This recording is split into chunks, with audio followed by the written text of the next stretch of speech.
Supreme કોર્ટે મમતા બેનર્જીને આપ્યો ઝટકો। ટીએમસીની અરજી ઉપર સુપ્રીમ કોર્ટમાં સુનાવણી થઈ।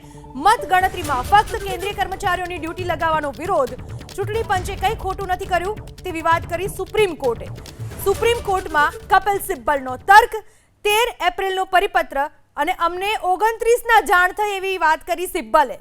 સિબ્બલના મતે રાજ્યના કર્મચારીઓને પણ નિયુક્ત કરવા જોઈએ। ચૂંટણી પંચ આ પ્રકારે મનમાની ન કરી શકે તો સુપ્રીમ કોર્ટમાં ચૂંટણી પંચે પોતાનો પક્ષ રાખ્યો અને નિયમો પ્રમાણે કામ કરી રહ્યા છીએ તેવું કહેવું છે ચૂંટણી પંચનું। તો સાથે જ ચૂંટણી પંચના મુજબ રિટર્નિંગ ઓફિસર રાજ્યનો જ અધિકારી।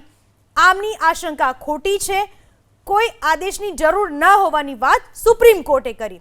તો સુપ્રીમ કોર્ટે સાથે એવું પણ કહ્યું કે પરિપત્રનું સંપૂર્ણપણે પાલન કરવામાં આવશે। સિબ્બલના મતે રાજ્યના કર્મચારીઓને પણ નિયુક્ત કરવા જોઈએ।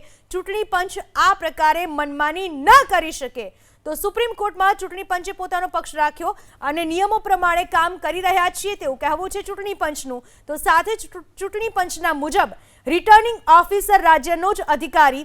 આમની આશંકા ખોટી છે। કોઈ આદેશની જરૂર ન હોવાની વાત સુપ્રીમ કોર્ટે કરી। તો સુપ્રીમ કોર્ટે સાથે એવું પણ કહ્યું કે પરિપત્રનું સંપૂર્ણપણે પાલન કરવામાં આવશે।